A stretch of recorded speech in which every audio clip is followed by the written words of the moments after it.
এদিকে করোনা ভাইরাসে এরই মাঝে যুক্তরাষ্ট্রে মারা গেছেন 2 লাখের বেশি মানুষ। এর উপর প্রেসিডেন্ট ট্রাম্পের আক্রান্ত হওয়া দেশটির জন্য একটি বড় ধাক্কা। প্রেসিডেন্ট নির্বাচনের বাকি আর মাত্র 1 মাস। এই নির্বাচনে করোনা ভাইরাস খুব বড় একটা ফ্যাক্টর হয়ে দেখা দিয়েছে। বিস্তারিত ডেস্ক রিপোর্টে। শুক্রবার মেরিল্যান্ডের ওয়াটার রিড মেডিকেল সেন্টারে ভর্তি করা হয় ডোনাল্ড ট্রাম্পকে। সেখানে তাকে আগামী 2 সপ্তাহ চিকিৎসা দেওয়া হবে। কোভিড-19 নিয়ে ট্রাম্প প্রশাসনের অব্যবস্থাপনায় বিপুল ক্ষতির পর করোনায় আক্রান্ত হলেন ট্রাম্প নিজেই। ফলে যুক্তরাষ্ট্রের নেতৃত্বে নতুন সংকটের ঝুঁকি তৈরি হচ্ছে বলে আশঙ্কা করছেন বিশ্লেষকরা। করোনা আক্রান্তদের মধ্যে সর্বোচ্চ ঝুঁকিতে বয়স্করা। 74 বছর বয়সী ট্রাম্প সেই বয়স শ্রেণীতেই পড়ছেন।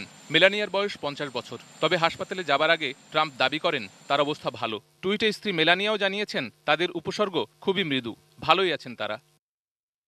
তবে সিএনএন লিখেছে প্রেসিডেন্ট দম্পতির এই আশাবাদী সুর বেড়ে চলা অস্থিরতার সংখ্যাকে চাপা দিতে পারছে না। কারণ যুক্তরাষ্ট্রকে লড়তে হচ্ছে একটি বড় সংকটের সঙ্গে। রাজনীতি চলে গেছে স্মরণকালের মধ্যে সবচেয়ে বাজে পর্যায়ে। এ খবরে শেয়ার বাজারেও দরপতন হয়েছে। হোয়াইট হাউসের ভেতরেও কাজ করছে আতঙ্ক।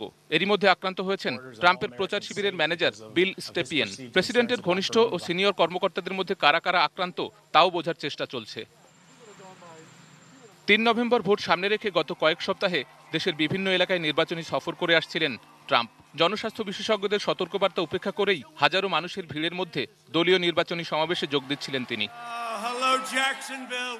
ওহাইওতে নির্বাচনী বিতর্কে ট্রাম্পের সঙ্গে একই মঞ্চে ছিলেন তার প্রতিপক্ষ ডেমোক্রেটিক প্রার্থী জো বাইডেন। ট্রাম্পের পরীক্ষার ফল পজিটিভ আসার পর শুক্রবার সস্ত্রীক জো বাইডেনের পরীক্ষা করা হয়। তাতে জানা যায় বাইডেন সংক্রমিত হননি। ট্রাম্পের ঘনিষ্ঠ সংস্পর্শে থাকা ভাইস প্রেসিডেন্ট মাইক পেন্স এবং তার স্ত্রীর করোনা পরীক্ষার ফলও নেগেটিভ এসেছে।